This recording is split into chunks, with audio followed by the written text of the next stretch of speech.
First gate కొంత side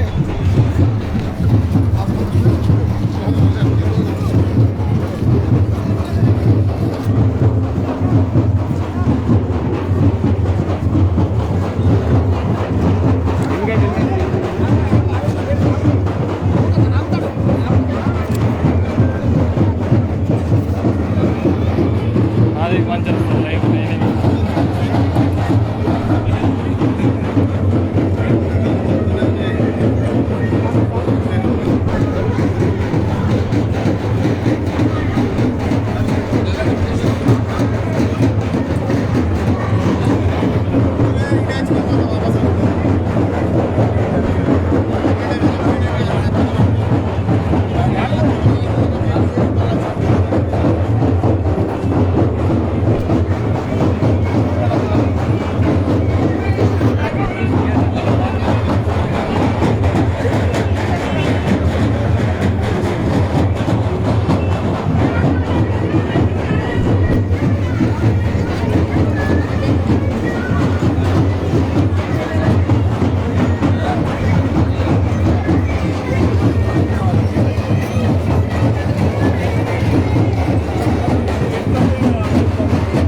अयं मुहूर्तस्सु मुहूर्तो अस्तु तथैव लग्नं सुदिनं तदेव ताराफलं चन्द्रफलं तदेव विद्याफलं दैवफलं तदेव लक्ष्मीपदे ते गिरिं स्मरामि लाभस्तेषां जयस्तेषां कुतस्तेषां पराभव तेषां श्यामो हृदयस्य जनार्दन आपदामपहर्तारं धातारं सर्वसम्पदां लोकाभिरामं श्रीरामं भूयो भूयो नमाम्यहं सुमुखच्छेकदन्तश्च कपिलो गजकर्णिकः लम्भोदरश्च विकटो विघ्नराजो गणाधिपः धूम्रकेतुर्गणाध्यक्षो पालचन्द्रो गजानन वक्रतुण्डः शूर्पकर्णो हेरम्बस्कन्दपूर्वजा षोडशैतानि नामानि यप्पठे शृणुयादपि विद्यारम्भे विवाहे च प्रवेशे निर्गमे तथा संग्रामे सर्वकार्येषु विघ्नस्तस्तन जायते शुक्लां भरतरं वर्णं चतुर्भुजं प्रसन्नवदनं ध्यायेत् सर्वविघ्नोपशान्तयेत् अभीत्या सिद्ध्यर्थं पूजितोऽसुरासुरै सर्वविघ्नास्ते श्रीमहागणाधिपतये नमः।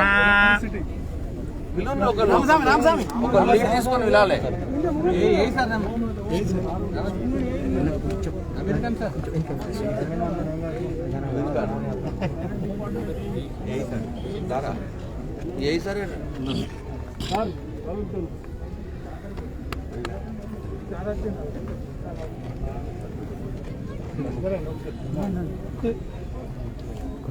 इधर जरूर इनका जरूर मन ले ले सर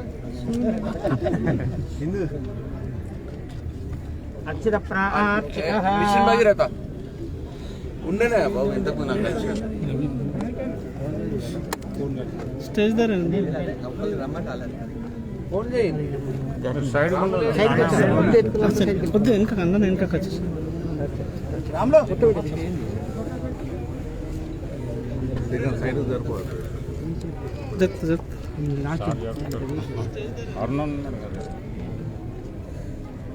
మీరంతా కష్టపడుతూనే ఇది రమ్మని రమ్మని మిషన్ పెడతానమ్మా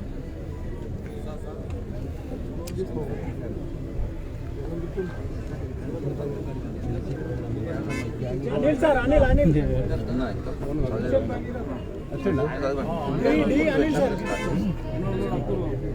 నీళ్ళు ఇచ్చారు స్వామి వాళ్ళు పాపం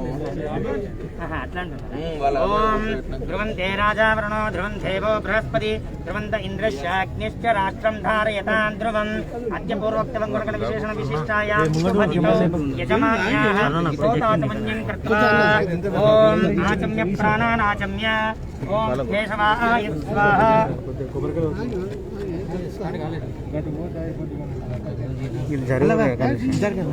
జరగాలి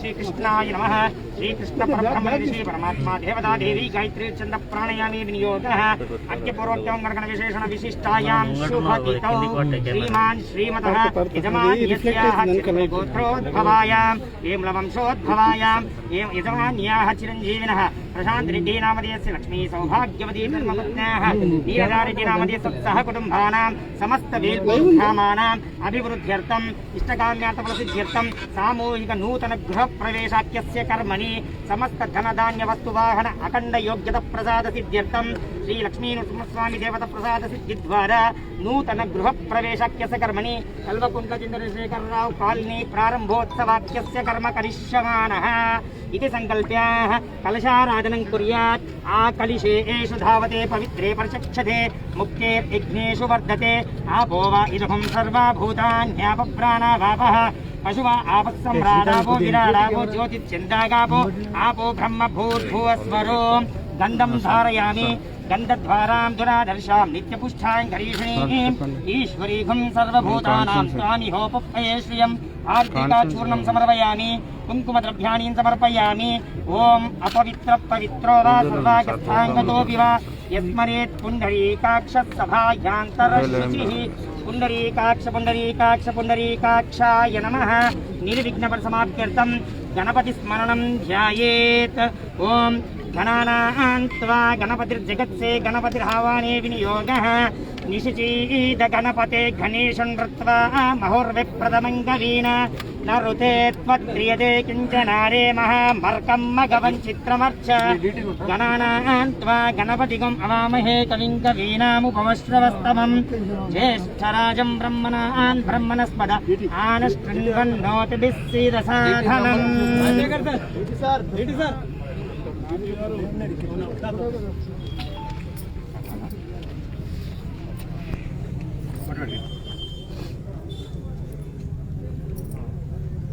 सर्वदा शुभफल शुभप्राप्त्यर्थं संपूर्ण महादेव अनुग्रह सिद्धिर्भवतः सर्वतः निर्विघ्न परिसमाप्त्यर्थं गणाधिपति देवता पूजनाञ्च प्रारक्ष्ये। अतः संकल्पितानुसारेण आरिद्रिकाचूर्णं समर्पयामि। कुङ्कुमद्रव्याणि समर्पयामि। पुष्पैः पूजयामि। अतः फलोदकम्। ओम या फलिनीर्या फला च पुष्पिनी बृहस्पतिस्थानो मुञ्चन् त्वगुम् असाः फलोदकम्। ओम ध्रुवन्ते राजावरणो ध्रुवन् देवो बृहस्पतिः ध्रुवन्त इन्द्रश्चाग्निश्च राष्ट्रं धारयतां ध्रुवम्। నిజామాబాద్ జిల్లా డీసీఓ శ్రీవాత్సలం గారికి, వేల్పూర్ ఎంపీపీ అధ్యక్షురాలు సోదరి జమున గారికి, అట్లాగే వేల్పూర్ గ్రామ సర్పంచ్ సోదరి లతామోహన్ గారికి, అమర్పల్లి జడ్పీటీసీ సభ్యురాలు సోదరి రాధా రాజగౌడ్ గారికి, జిల్లా ఆర్టీఓ మెంబర్ సోదరుడు రాములు గారికి, వేల్పూర్ గ్రామ ఎంపీడీ సభ్యులు మహేష్ గారికి, ఉప సర్పంచ్ సత్యం గారికి, ఈ కాంట్రాక్ట్ ఈ కాలనీ కట్టినటువంటి కాంట్రాక్టర్ వంశీ గారికి, వేదిక మీద ఉన్నటువంటి ఇతర ప్రజాప్రతినిధులకు, అధికారులకు, వీడీసీ అధ్యక్షులకు, వేల్పూర్ గ్రామ వీడీసీ అధ్యక్షులకు, అట్లనే ఈ కాలనీ కట్టడంలో తనకు బాధ్యత లేకుండా నిరంతరం పర్యవేక్షించిన మా మైపాల్ గారికి, అట్లనే మోహన్ గారికి, గ్రామ వార్డు మెంబరు సర్పంచ్ గారి భర్త మోహన్ గారికి, సత్యం గారికి, సామ మైపాల్ గారికి, ఈ ముగ్గురు కూడా ఈ కాలనీ వెనుకాల చాలా కష్టపడ్డారు ఇది కట్టడానికి.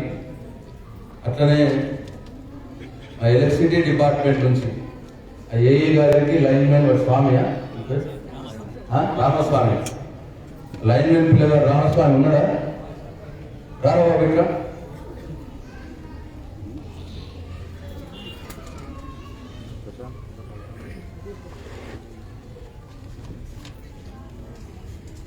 ఈ బాబు కూడా మన సొంత పండుగ చేసి మొత్తం లైట్లు పెట్టి అన్ని కూడా.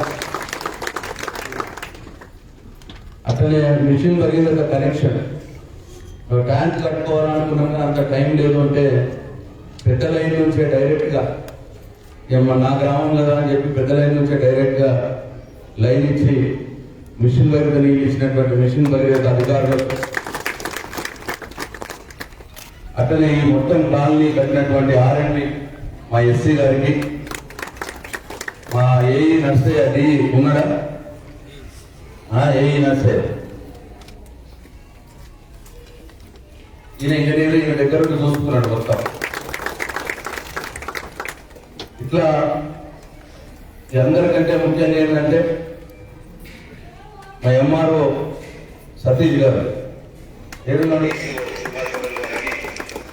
ఈయన అరువుల జాబితాని వెరిఫై చేయడానికి ఎంఆర్ఓ సతీష్ గారు, మా డిడి శేఖర్, అట్లనే మన శరత్, ఇక రాను వాళ్ళు ఏమన్నా మనవోసుడు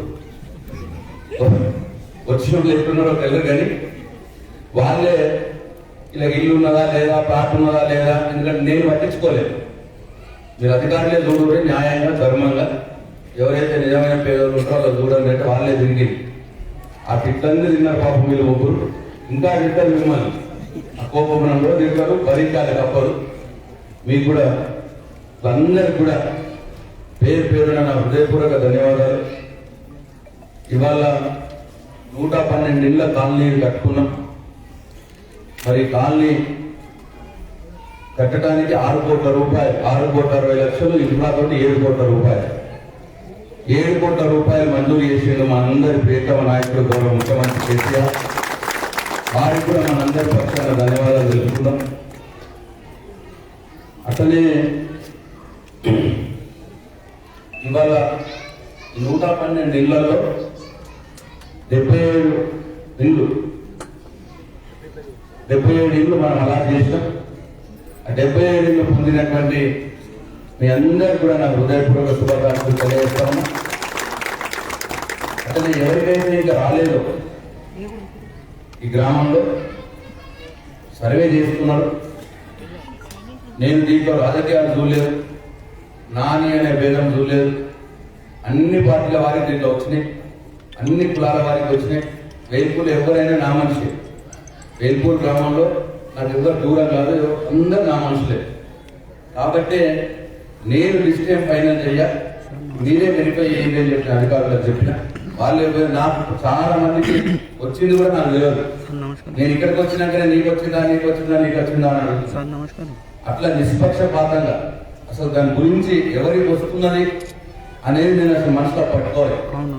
ఆ ఆలోచన కూడా చేయలేదు. ఎవరికి వచ్చినా మా గ్రామం బిడ్డలకే వస్తుంది కదా, మా గ్రామంలో ఇల్లు లేని ఫ్లాట్ లేని పేదలకి వస్తుంది కదా అన్న ఉద్దేశంతో నుంచి తప్పిస్తే నీ మన అన్న భేదం లేకుండా చేయాలని చెప్పినాం. మొట్టమొదటి వరకు నేను చెప్పింది ఏంటంటే 112 ఇళ్ళు ఉన్నాయి. గ్రామంలో ప్లాటు ఇల్లు 2 కూడా లేని వాళ్ళు ఎవరైనా ఉంటే మొదలు వాళ్ళని సెలెక్ట్ చేయమని చెప్పి ఫస్ట్ బేసిక్ పాయింట్ ఏంటంటే ప్లాట్ ఉండదు, వాళ్ళకి ఇల్లు ఉండదు. అటువంటి వాళ్ళు ఎవరు ఉండో వాళ్ళని సెలెక్ట్ చేయండి అన్న. దాంట్లో 66 మంది ఎంతో వచ్చింది. 66 మంది వెళ్ళి అక్కడ లేనోడు, ప్లాట్ లేనోడు, ఇల్లు లేనోడు. మొదలు వాళ్ళకి ఇవ్వండి అని చెప్పినాం. 11 మంది ఏమో ఆ రోడ్డు పోయిన వాళ్ళు, దాంట్లో రోడ్డు ఆ గుడికాడ ఇల్లు కోల్పోయిన వాళ్ళు వాళ్ళకి ఇవ్వమన్నాం. ఇంకా మనకు 112, 77 ఒకటి ఏదో వెరిఫికేషన్ ఉన్నది అన్నారు. ఒకటి ఆఫ్ పెట్టి మళ్ళీ ఏదో కంప్లైంట్ వచ్చిందాక వాళ్ళకి ఏదో ప్లాట్ ఉన్నదని ఎవరు కంప్లైంట్ చేసినట్టు చేస్తేనైనా మళ్ళీ వెరిఫై చేయండి, ప్లాట్ ఉన్నదా లేదా. మనం ఏం దొంగతనం చేయాల్సిన అవసరం లేదు, ఎవరికి భయపడాల్సిన అవసరం లేదు. ఏది న్యాయం ఉంటే ఏది ధర్మం ఉంటే అది చెయ్యండి అని చెప్పినాం మనం. వాళ్ళకి ఒక్కటి ఆపుతున్నారు. ఇప్పుడు 77లో ఒకళ్ళ మీద కంప్లైంట్ వచ్చిందట, అది వెరిఫై చేసినాక మళ్ళీ నిజమే వాళ్ళ అరువులే అంటే వాళ్ళకి ఇవ్వండి, లేదంటే ఆపండి అని చెప్పినాం. అట్లనే ఇంకా మిగిలిన ఎన్ని ఉంటాయి 112లో 33 ఇంకా ఉన్నాయి, 35 ఇళ్ళు ఇంకా ఉన్నాయి. మళ్ళా సెకండ్ లిస్ట్ మళ్ళా వెరిఫికేషన్ చేస్తారు. ఈసారికి మరి ప్లాటు ఇల్లు లేని వాళ్ళు ఇంకా కొంతమంది వెళ్తే వాళ్ళకి ఇస్తాం. వాళ్ళ తర్వాత ప్లాటు ఉండి ఇంతకుముందు గవర్నమెంట్ ప్లాట్ తీసుకున్న వాళ్ళు ఉన్నారు, వాళ్ళకి ఇయ్యద్దాం ఉన్నారు. రూల్ ప్రకారం మనం ఏం చేయలేదు పరిస్థితి. కొందరు అంటున్నారు ఏమన్నా నాకు ప్లాట్ వద్దు, ప్లాట్ తీసుకొని ఇంటి చేయమంటున్నారు. అట్లా చేయడానికి లేదు. గవర్నమెంట్ దాంట్లో ఒకసారి ప్లాట్ తీసుకున్నారు, గవర్నమెంట్ ప్లాట్ తీసుకున్నారు అని ఎక్కితే అదే కొట్టేస్తారు కంప్యూటర్ పేరు. అది ప్రాబ్లం అన్నాడు. నాకేమన్నా ఇయ్యద్దాం ఉంటుందా ఎవరికన్నా? వేల్పూర్ ఎంతమందికి ఇస్తే అంత సంతోషమేనా? కాకపోతే మనం గవర్నమెంట్ రూల్ ప్రకారం పోవాల్సి వస్తుంది. అట్లా నెక్స్ట్ టైము ఇల్లు లేని ప్లాట్ ఉంది కట్టుకోలేని వాళ్ళు ఎవరు ఉన్నారు, అట్లా ఒక్కొక్క స్టేజ్ తర్వాత పెద్ద కుటుంబం ఉంది ఒకటే రూమ్ లో ఉన్న వాళ్ళు ఎవరు ఉన్నారు, అట్లా ఒక్కొక్క స్టేజ్ ప్రకారం ఇచ్చుకుంటా పోతాం. అట్లా ఒకటేసారి మీరు ఎవ్వరు తెచ్చగొట్టేటోళ్ళు చాలా మంది ఉంటారు. మంచి జరిగితే చెడగొట్టడానికి ఎంతసేపు? 1 నిమిషం పని. అడుగేడు పాలల్లా బిందె నిండా పాలల్లా ఇంకా కింద విషం చుట్టూ కింద ఎత్తదాలు ఒక చుక్కడు కథం. ఆ బిందె పాలన్నీ వేస్తే కదా. అంతే కదా. బిందె నిండా పాలు ఉంటే ఒక చుక్క విషం వేస్తే బిందె నిండా చుక్క విషం పోయి బిందె నిండా పాలను ఖరాబ్ చేస్తారు. అట్లా విషం చుక్కలు ఉంటాయి, అన్ని గ్రామాలు ఉంటాయి, మొత్తం సమాజంలో కూడా ఉంటారు. కాబట్టి మీ ద్వారా నేను వేరే వాళ్ళకు ఎవరికైతే రాలేదో, ఎవరికైతే రావాలని కోరుకుంటున్నారో వారందరూ కూడా మనం చేస్తా ఉన్నా. ప్రభుత్వం ఎప్పుడు ఈ కార్యక్రమం తీసుకున్నా మళ్ళా నెక్స్ట్ స్టేజ్ ఎవరు ఉంది చూస్తాం. ఇల్లు ప్లాట్ లేదు, ఇల్లు లేని వాళ్ళు ఇప్పుడు అయిపోయింది. ప్లాట్ ఉండి ఇల్లు కట్టుకోలేదు ఎవరు అలా చూస్తాం. తర్వాత 3వ స్టేజ్లో చాలా మంది ఉండి ఒకటే రూమ్ ఉన్నది, కుటుంబం పెద్దగా అయిపోయింది, 4 కొడుకులు ఉన్నారు, కోడళ్ళు వచ్చారు, మనవరాళ్ళు వచ్చారు, వాళ్ళు ఎంతమంది ఉన్నారో చూస్తాం. అట్లా స్టేజ్ వైజ్ పోతాం. ఎందుకంటే ఇది ఒక్క రోజుతో అయ్యే పని కాదు, మనందరం కూడా ఆలోచన చేయాలి. ఇవాళ 112 ఇళ్ళు కట్టడానికే 7 కోట్ల రూపాయలు అయింది, ఒక వేల్పూడని. అట్లా మొత్తం రాష్ట్రం మీద ఇవన్నిట్లో కట్టాలంటే ఎన్ని వేల కోట్లు కావాలో ఒకసారి ఆలోచన చేయండి. ఒక్క రోజులో కాదు, ఒక రాత్రిలో కాదు, ఇది నిరంతర ప్రక్రియ, ఇది జరుగుతూనే ఉంటుంది. ముఖ్యమంత్రి గారు మొదలు మాట ఇచ్చినప్పుడు చెప్పిన ఒకటే ఏంటంటే, ఇంతకుముందు ఇచ్చిర్రు ఇందిరమ్మ ఇల్లు తిరిగి ఇచ్చిర్రు, ఒక్క రూమ్ అన్నారు, దానికి 70,000 రూపాయలు బాకీ పెట్టిర్రు, అట్లా ఎటు కాకుండా పోయింది, అది మంచిగా జరగలేదు. వేసుకున్నోడు వేసుకున్నాడు, తిన్నోడు తిన్నాడు. ఇప్పటికే లక్షల ఇందిరమ్మ ఇల్లు ఇచ్చినామని చెప్తారు, కానీ మరి చూస్తే మళ్ళా ఇల్లు కావాలంటే లక్షల మంది ఉన్నారు. నిజంగానే అప్పుడు ఇల్లు ఇచ్చుంటే ఇప్పుడు ఇంతమంది ఎందుకుంటారు? ఉండరు కదా. అప్పుడు తిన్నారు ఎక్కడోడు అక్కడ, పందికొక్కు తిరిగి మేచి. అట్లా కాదు, ముఖ్యమంత్రి గారు ఏమన్నారంటే అది పద్ధతి కాదు, గవర్నమెంట్ చాలా చూద్దాం, మనమే కడదాం, మనమే కట్టి ఆ గ్రామంలో ఉన్న వారికి పేదవారికి ఇద్దాం, ఎక్కువ మంది ఉంటే డ్రా తీద్దాం, డ్రా చేసి ఎవరికి పలిగితే వాళ్ళకి ఇద్దాం, తర్వాత మళ్ళా కట్టినప్పుడు మళ్ళీ మిగతా వాళ్ళకి ఇద్దాం, అట్లా తక్కువైనా సరే మంచి ఇల్లు కడదాము అని చెప్పి ముఖ్యమంత్రి గారు చెప్పింది. ఏటా సంవత్సరం ఇల్లు కట్టినా సరే మంచి ఇల్లు కడదాం, ఎవరి దాడు తిరిగిపోయేటట్టు కాకుండా నిలబడి అట్లా కనిపిస్తే ఇట్లా కనపడే కాలనీలు, కనపడే ఇల్లు కడదాం. ఒకసారి కడితే కరకాలం వల్ల కుడిపోతుంది ఫ్యామిలీకి అనే ఉద్దేశంతో ఈ కార్యక్రమం తీసుకుంటా పోతున్నాం. ఇక చాలా మంది అంటారు 112 ఇళ్ళే కట్టిన వేల్పూర్ల రావాల్సిన 200 మంది ఉన్నారు, మరి వాళ్ళు ఏమైపోవాలి, 80 మంది 80 మందిని రెచ్చగొడతారు. వచ్చిన వాళ్ళని సంతోషంగానే మీరు ఉంటారు, రానోళ్ళు మనం వస్తారు వచ్చి ఇంటి ముంగటికి వచ్చి. ఇది ప్రాబ్లం అవుతుంది. ఆ 80 మంది రానోళ్ళు కూడా వాళ్ళకి మళ్ళా సంవత్సరం వస్తాయి, ఇంకా కొంతమంది ఎక్కుంటే మళ్ళా సంవత్సరం వస్తాయి. అట్లా ప్రతి సంవత్సరం కొన్ని ఇళ్ళు తీసుకొని ఒక కార్యక్రమం ముందుకు పోతా ఉన్నాం. అట్లనే గౌరవ ముఖ్యమంత్రి కేసీఆర్ గారు మీరు చూస్తున్నారు, ఈ 7 సంవత్సరాల పాలనలో అన్ని వర్గాలకు ఏమేం చేయాలని ఆలోచన చేస్తా ఉన్నారు. భూములున్న వారికి రైతు బంధు పథకం ఇచ్చింది, భూములున్న రైతులకు కావచ్చు, వ్యవసాయ కుటుంబంలో కావచ్చు, ఎకరాకు 10,000 రూపాయల పెట్టుబడి సాయం ఇచ్చి 24 గంటల కరెంట్ ఇచ్చి ఇవాళ పంటలు పండే విధంగా ఇవాళ చేస్తా ఉన్నారు. భూములు ఉన్న వారికి ఎకరానికి 10,000 రూపాయలు బ్యాంకులో డబ్బులు వేస్తా ఉన్నారు. బీడీలు చుట్టే వారికి, అంటే ఇండ్లు ఉండి భూములు ఉన్న వారికి, ఇండ్లు ఉండి బీడీలు చేసే పెన్షన్ దారు ఉన్నారు, బీడీలు చుట్టే వాళ్ళు ఉన్నారంటే ఆ అక్కా చెల్లెలకు బీడీల పెన్షన్ ఇస్తున్నాడు. ఇల్లు ఉన్నా సరే బీడీల పెన్షన్ ఇస్తా ఉన్నారు, పేదవారికి పెన్షన్ ఇస్తా ఉన్నారు ఇల్లు ఉన్నా సరే. ఇట్లా అన్ని వర్గాల వారికి చేసుకుంటూ పోతూ ఇల్లు లేని వారి సంగతి ఏంటి అనే ఆలోచనలో ఈ కార్యక్రమం పుట్టింది. అట్లా అన్ని మనకే కావాలంటే కూడా కష్టమవుతుంది, ఎవరిది వాళ్ళకు ఉంటుంది. ఇల్లు లేని వాళ్ళకి ఏం చేయాలి, ముసలైన వాళ్ళని ఏం చేయాలి, భూమి ఉన్న వాళ్ళకి ఏం చేయాలి, ఇట్లా పిల్లలు చదువుకున్న వాళ్ళకి ఏం చేయాలి, ఇట్లా అన్ని రకాలుగా ఆలోచన చేసి ముఖ్యమంత్రి కేసీఆర్ గారు కార్యక్రమం తీసుకొని పోతా ఉన్నారు. కాబట్టి దయచేసి గమనించాలి, ఈ కార్యక్రమం ఇల్లు లేని వారి కోసమే ఇల్లు ఇచ్చే కార్యక్రమం. రేపు రాబోయే రోజుల్లో సొంత జాగా ఉంటే వాళ్ళకే డబ్బులు ఇచ్చి కొద్దిగా ఆర్థిక సహాయం చేసి కట్టుకునే స్కీమ్ కూడా రాబోతా ఉన్నది. కాబట్టి ప్లాట్ ఉన్న వాళ్ళు, ఇల్లు లేని వాళ్ళు కూడా ఏం పెద్ద బెల్లపడదు. రాబోయే రోజుల్లో వాళ్ళకు కూడా అవకాశం వస్తుంది. వీళ్ళకు కూడా నేను 7 సంవత్సరాలు నేను ఎమ్మెల్యే మంత్రిని, ఇవాళ కట్టగలిగిన నేను ఇల్లు. మేము 7 ఏళ్ల క్రితమే మాట ఇచ్చినాం, ఇల్లు లేని వాళ్ళకి ఇల్లు ఇస్తామని మాట ఇచ్చినాం. కానీ ఇది కార్యరూపంలో దాల్చి మా భూములు జాగాలు దొరికి టెండర్లు అయ్యి కాంట్రాక్టర్లు వచ్చి కట్టి చేసేవారికి వెళ్ళి 2 రోజులైంది. ఇట్లా టైం పడుతుంది, ఇవాళనే ఒక రోజుల్లో అయిపోదు.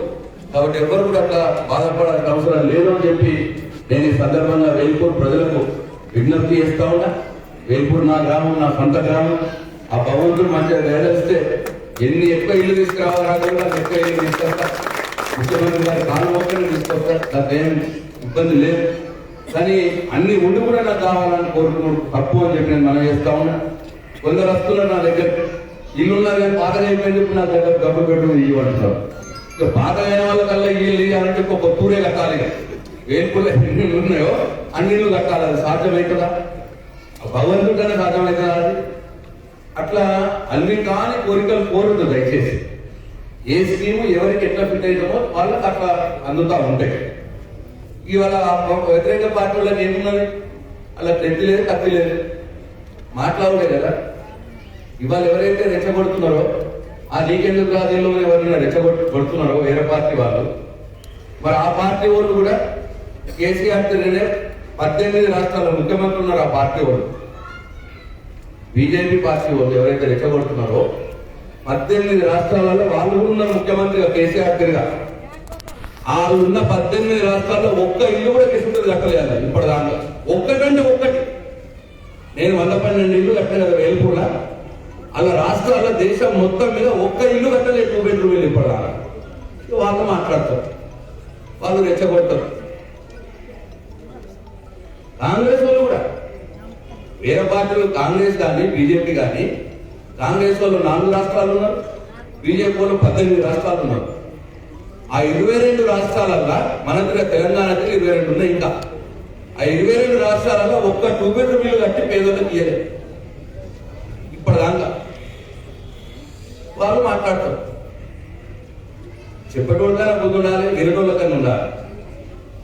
ఇట్లా ఏదైనా సరే మనకు వస్తున్న 2000 పెన్షన్ 22 రాష్ట్రాలు ఎవరు ఇస్తలేడు. ఈ పువ్వు గుర్తోళ్ళు ముఖ్యమంత్రి ఉన్నారు, చేయి గుర్తోళ్ళు ముఖ్యమంత్రులు ఉన్నారు. 6 రాష్ట్రాల్లో ముఖ్యమంత్రులు ఉన్న రాష్ట్రాలు ఇస్తలేరు వాళ్ళు. ఇక్కడ మాత్రం రెచ్చగొడతారు. ఊర్లో ఇవ్వాలి నేను 2000 మంది పెన్షన్ ఇస్తున్నాం. 2000 రూపాయలు వేల్పూర్ల 2000 పైనే 2001 మందికి నెలకు 2000 రూపాయల పెన్షన్ ఇస్తున్నాం వేల్పూర్ గ్రామంలో. అయినా సరే ఇక మీ కొత్త రాణాలను చూసి మీకు వస్తలేదు కదా అని రెచ్చగొడతారు మళ్ళా. కానీ వాళ్ళు ఉన్న రాష్ట్రాలు మాత్రం ఇయ్యరు. ఇట్లా అన్ని ఇల్లు లేవు, పెన్షన్లు లేవు, రైతు బంధు పథకం లేదు వాళ్ళు ఉన్న దగ్గర. ఏది కేసీఆర్ వేసేది ఒక్క పని కూడా లేదు. ఇవాళ మన పిల్లలు మోటార్ల వేల్పూర్ల రెసిడెన్షియల్ స్కూళ్ళలో చదువుకుంటున్నారు. పోయి ఆడ సన్న బియ్యంతో పెడుతున్నారు, మంచిగా రోజు గుడ్డు పెడుతున్నారు, వారం 2 పూట నాన్ వెజిటేరియన్ చికెన్ మటన్ పెడుతున్నారు. వాళ్ళ రాష్ట్రాల్లో పెడుతున్నారు. ఎక్కడ కూడా లేదు. ఎక్కడ చూపిస్తే నేను రాజీనామాకు సిద్ధం. నా మంత్రి పదవి తీసేసి పోతానండి ఒకవేళ చూపిస్తే. కానీ మాట్లాడతారు. చేసేటోళ్ళని మాత్రం ఇక్కడ మాత్రం ఎవరికైతే రాలేదో వాళ్ళని తెచ్చగొట్టే ప్రయత్నం చేస్తారు. రాని వాళ్ళకు కూడా ఇచ్చే కార్యక్రమం ఉంటుంది, కానీ అర్హత ఉండాలి కదా. భూమి ఉండి కూడా, ఇల్లు ఉండి కూడా నాకు ఇల్లు కావాలన్నా వాళ్ళకి ఇచ్చిన కదా నాకు ఇల్లు కావాలంటే ఎవరు చేయగలుగుతారు? ఎవరు చేస్తారు? ఇట్లా మరి అలా భగవంతుడే ఏం చేయాలో చేయాలి అసలు. వేలుపూర్ల కింద రెచ్చగొడతారని నేను అనుకోలేదు. ఇన్ని పనులు చూస్తున్నారు, ఎక్కడికక్కడ ఇంత సాయం చూస్తున్నారు. అయినా సరే మరి వాళ్ళకి మనసు ఎట్లా వస్తున్నదో, వాళ్ళకి నోరు ఎట్లా వస్తున్నదో, వాళ్ళు మనుషులా ఏమనాలి వాళ్ళని? మీకు ఒక్కళ్ళ కన్నా ఇక్కడ కట్టేటప్పుడు కడుతున్నారు రూపాయి అని అడిగిన ఎవరన్నా మిమ్మల్ని? అసలు మీకు ఇది వచ్చేదాకా 4 రోజుల క్రితం మీకే తెలియదు మాకు వస్తుందని. ఎవరైనా చెప్పిండ్రా ఇక్కడ రోడ్ వేయమని? ఎవరైనా చెప్పిండ్రా ఇక్కడ చెట్టు పెట్టిమని? మనకే పాపం ఈ పిల్లలు మోహను, సత్యము, రాముడు, మైపాల్ దగ్గరుండి అలా సంధిలు కట్టుకున్నట్టు పాపం చెట్టు పెట్టుకొని ఎక్కడికక్కడ బోరేసి నీళ్ళు తెచ్చి ఇట్లా కష్టపడి పనిచేస్తే ఇవాళ రెచ్చగట్టుకోవడం ఏమన్నాయో వేల్పూర్ గ్రామ ప్రజలే ఆలోచన చేయాలని చెప్పి నేను కోరుతా ఉన్నా. ఇట్లా ఎవ్వరు లేదు. ఆ శివాన్ ఉన్న పిల్లగాడు ఆ బీజేపీ ఆయనకు వచ్చిందని నాకు తెలియదు. ఇప్పుడు నాకు గుర్తుగా తెలిసి నీకు కూడా వచ్చిందా అని అడిగిన. ఆయన బీజేపీ పార్టీ అది యాదగిరి అనే పిల్ల ఉన్నాడు, మెంటో పని చేసినాడు ఎప్పటి నుంచో. ఇంతకుముందు వాటితో నేను అంటే నీకు వచ్చిందా రానని నాకు కూడా తెలియదు. అది ఇట్లా నేను ఎవరికి రావాలా ఎవరికి రావద్దు నేను అసలు పట్టించుకోలే. ఈ గ్రామంలో అందరూ నా వాళ్ళే, ఈ గ్రామ బిడ్డగా అందరూ నా బిడ్డలే, నా తమ్ముళ్ళతో నా చెల్లెలతో సమానం. ఎవరైతే ముందు అడుగులు ఉంటారో వాళ్ళని మొదటి స్టేజ్, తర్వాత రెండో స్టేజ్, మూడో స్టేజ్ అట్లా చేయమని అధికారులకు చెప్పినాం. ఆ ఎక్కడైనా తప్పు జరిగితే ఈయనకు ఇల్లు ఉన్నది, ప్లాట్ ఉన్నది, ఈయనకు వచ్చింది అని చెప్పి జరిగితే బాధ్యత లెటర్ రాసి ఇయ్యి, ఎంఆర్ఓకి నేను చర్య చేసుకున్నా. అట్లా ఒకటి వచ్చింది వస్తే ఒకటి ఆపేసినాం, ఒక దాని దగ్గర వచ్చింది ఆపేసినాం. కాబట్టి మీరు కూడా అధికారులు ఏం భయపడాల్సిన అవసరం లేదు. మనం ఆ భగవంతుడికి జవాబుదారి. ఇట్లా పిచ్చి పిచ్చిగా మాట్లాడుకోవాలి, మనసు లేదో మాట్లాడుకోవడానికి మన జవాబుదారి కాదు. మనం చేస్తున్న 100% న్యాయం చేస్తున్నాం, ధర్మం చేస్తున్నాం. మన జవాబుదారి భగవంతుడు మాత్రమే అని చెప్పి నేను అధికారులకు కూడా మనం చేస్తా ఉన్నా. ఇష్టం వచ్చినట్టు మాట్లాడుకోవద్దు, ఇష్టం వచ్చినట్టు రెచ్చగొట్టుకోవడం కూడా భగవంతుడే చూసుకుంటారు. వాళ్ళని ఏం చేయాలో అల్టిమేట్గా న్యాయం ధర్మం అనేది ఒకటి ఉంటుంది. ఆ పైన ఒకడు ఉన్నాడు, వాళ్ళు చూసుకుంటారు. వాళ్ళకి ఇప్పటి కూడా నేను ఈ వేదిక నుంచి వాళ్ళకి నేను సూచనలు చేస్తున్నా. ఇప్పుడు కూడా రాత్రి పండుకుంటే ఒకసారి గుండె మీద చేసుకొని పండుకోండి, ఒక్కసారి ఆలోచన చేయండి. గుండె మీద చేసుకొని ప్రశాంత్ రెడ్డి అంటోడు ఈ గ్రామంలో ఏం చేస్తున్నాడు, మరి ఎవరి దగ్గర ₹1 అడిగిండా, లేదు వాళ్ళ అన్నదమ్ములకు వాళ్ళ ఇంట్లోకి ఏమైనా ఇప్పించుకుంటున్నాడా? ఒక్క నిమిషం గుండె మీద చేసుకొని రాత్రి పండుకుంటే ఆలోచన చేయాలి. అక్కడ రెచ్చగొట్టేటోళ్ళు ఇప్పటి కూడా మీకు అర్థం కాకపోతే భగవంతుడే మిమ్మల్ని చూసుకుంటాడు. నాకు ఎవరేం చేసేది ఉండదు. కాబట్టి మనం పోతున్న పంత, మనం నడుస్తున్న తీరు ముందుకు పోవాల్సిందే. ఎవరికి కూడా భయపడేది లేదు, ఆగేది లేదు. మనం బాధగా న్యాయంగా చేద్దాం, తప్పుంటే ఒప్పుకుందాం, మళ్ళీ సరిదిద్దుకుందాం. అంతే తప్ప ఎవరు చేసేది లేదు. మనం అధికారులు కూడా సూచన చేస్తూ ఉన్నాం. మరొకసారి ఏదేమైనా నాకు ఇంకా పెళ్లిళ్ళు కూడా పోయేది లేదు. ఏదేమైనా మీ అందరూ కూడా నేను మరొకసారి నా హృదయపూర్వక శుభాకాంక్షలు తెలియజేస్తా ఉన్నా. కొత్తగా చేరిన ఇళ్లలో మీ జీవితం మంచిగా సుఖంగా సాగాలి, మీ సంసారం సుఖంగా సాగాలి, మీ పిల్లలు మంచిగా ఉండాలి, మంచిగా చదువుకోవాలి, మీ కుటుంబం అంతా భవిష్యత్తు బాగుండాలని చెప్పి నేను మరొకసారి భగవంతుని మనసారా కోరుకుంటూ సెలవు తీసుకుంటున్నా. జయించడానికి సర్టిఫికేట్స్ ఇస్తారా?